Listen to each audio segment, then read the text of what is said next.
Bienvenue dans la magie des énergies, ce lieu où les mots deviennent des ponts entre nos cœurs et où le silence est aussi précieux que la parole.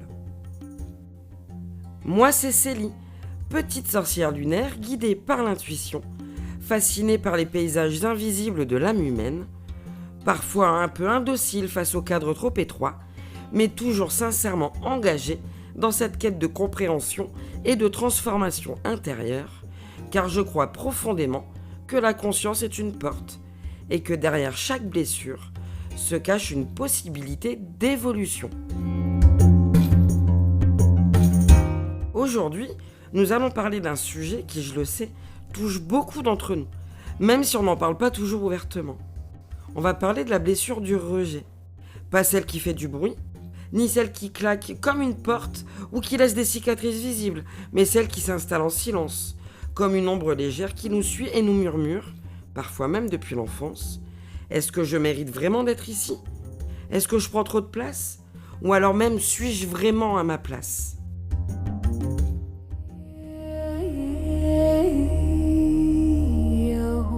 Je t'invite à prendre un moment pour toi, où que tu sois, que ce soit en voiture, en train de marcher ou simplement chez toi. Prenons ce moment pour explorer ensemble cette blessure, comprendre comment elle se manifeste dans nos vies et surtout, comment on peut pas à pas s'en libérer et transformer cette expérience en une force. Tout d'abord, il faut savoir d'où vient cette blessure. Elle ne naît pas toujours d'un événement dramatique ou d'un trauma évident. Bien souvent, elle s'installe à travers des expériences en apparence anodines, mais qui, répétées, finissent par nous marquer profondément. Imagine un enfant, peut-être toi à un certain âge, qui lève la main en classe, plein d'enthousiasme, pour répondre à une question, mais que le ou la prof ne voit pas. Ou un enfant qui exprime une émotion, une tristesse ou une joie, et qui se retrouve face à un adulte distrait, occupé, ou simplement incapable de recevoir cette émotion. Peut-être est-ce un rire étouffé, un besoin non comblé, une attente silencieuse qui est restée sans réponse.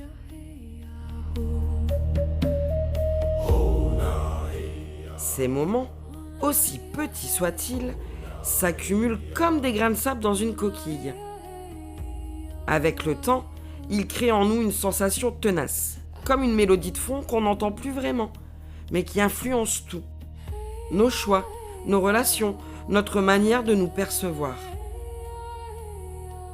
On grandit avec cette impression étrange de ne pas tout à fait avoir sa place, de ne pas mériter être là, comme si on était toujours un peu en retrait, un peu à l'écart, comme si on observait la vie à travers une vitre sans jamais oser tout à fait entrer. Et puis, il y a ces stratégies que l'on développe, souvent sans même s'en rendre compte, pour se protéger de cette vieille douleur. Certaines personnes deviennent hypersensibles, capables de percevoir les moindres variations d'humeur chez les autres, comme si leur valeur dépendait de leur capacité à plaire ou à ne jamais décevoir.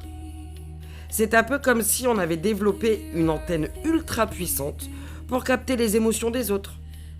Mais que cette même antenne nous rendait vulnérables à chaque micro-changement dans l'atmosphère émotionnelle autour de nous.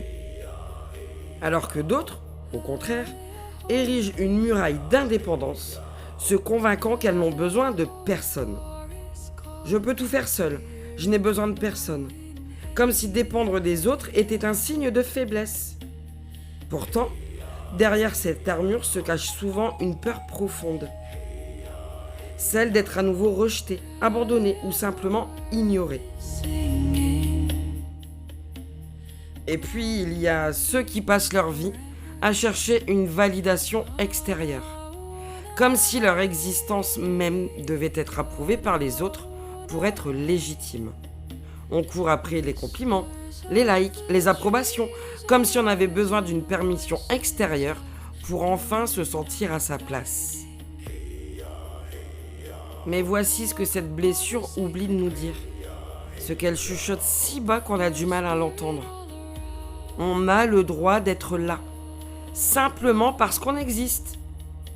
Pas besoin de le mériter, Pas besoin de le justifier. Notre place n'est pas à négocier. Elle est là, sous nos pieds, aussi évidente que le sol, aussi naturelle que le ciel. Le rejet qu'on a connu n'était pas un jugement sur notre valeur. C'était une faille dans le monde qui nous entourait, une incapacité à voir ce que nous avions de plus précieux, notre singularité. Alors vous allez me dire, mais maintenant, comment fait-on pour guérir de cela ? Alors je vais vous dire déjà, certainement pas en effaçant le passé, ni en faisant semblant que tout va bien. Non, on en guérit en choisissant, jour après jour, de s'autoriser à prendre de la place. Pas une place volée et pas une place forcée, juste celle qui nous appartient. C'est un chemin, évidemment, un chemin fait de petits pas, de doutes et aussi de victoires. Un chemin où on apprend à reconnaître cette voix qui nous retient, cette vieille peur qui nous murmure de rester en retrait, et où on choisit de plus en plus souvent de ne plus l'écouter. Par exemple, ça peut commencer par des choses simples, comme oser exprimer un besoin sans s'excuser. J'ai besoin de temps pour moi ce soir. Je ne me sens pas bien, j'ai besoin de soutien. Des phrases toutes simples, mais qui peuvent sembler terrifiantes quand on a l'habitude de se faire tout petit pour ne pas déranger. Ou alors, ça peut être de prendre la parole dans une conversation, même si on a peur de déranger, même si on a peur que ce qu'on a à dire ne soit pas assez intéressant. Ou encore, se rappeler, quand on se sent en retrait, ma place est légitime et je n'ai pas à la justifier. Et puis, il y a cette sensibilité qui, une fois qu'on apprend à ne plus en avoir peur, devient une force incroyable.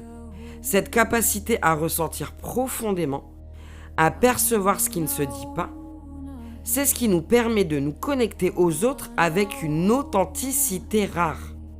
Notre blessure n'est pas une malédiction, c'est une porte. Une porte qu'on peut choisir d'ouvrir pour laisser entrer un peu plus de lumière et un peu plus de vérité. Imagine-toi un instant que tu es dans un groupe, entouré de personnes que tu ne connais pas très bien.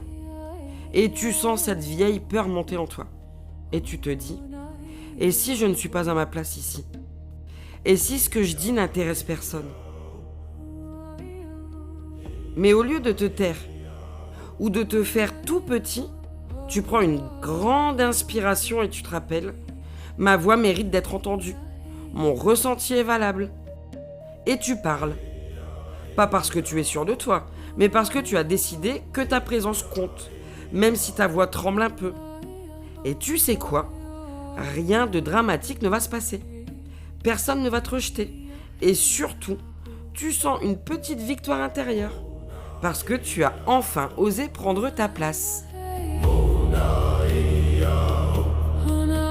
Pour finir, je voudrais te laisser avec une pensée à emporter avec toi aujourd'hui. Si ces mots résonnent en toi, c'est peut-être le signe que quelque chose est prêt à changer. La blessure du rejet n'est pas une fatalité. En la reconnaissant et en travaillant sur nos schémas, on peut transformer cette expérience en une force et en une meilleure connaissance de nous-mêmes.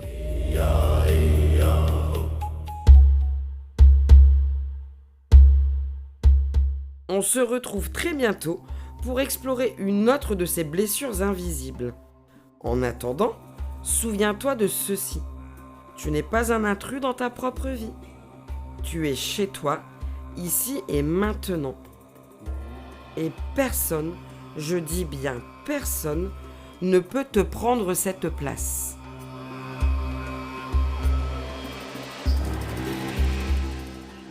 Cet épisode, comme tous ceux de la magie des énergies, est écrit et réalisé par mes soins, avec bienveillance et une pointe de magie.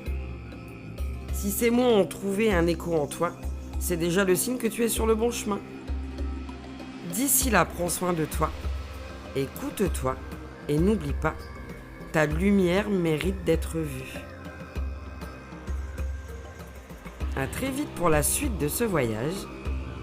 C'était Célie et tu viens d'écouter La magie des énergies.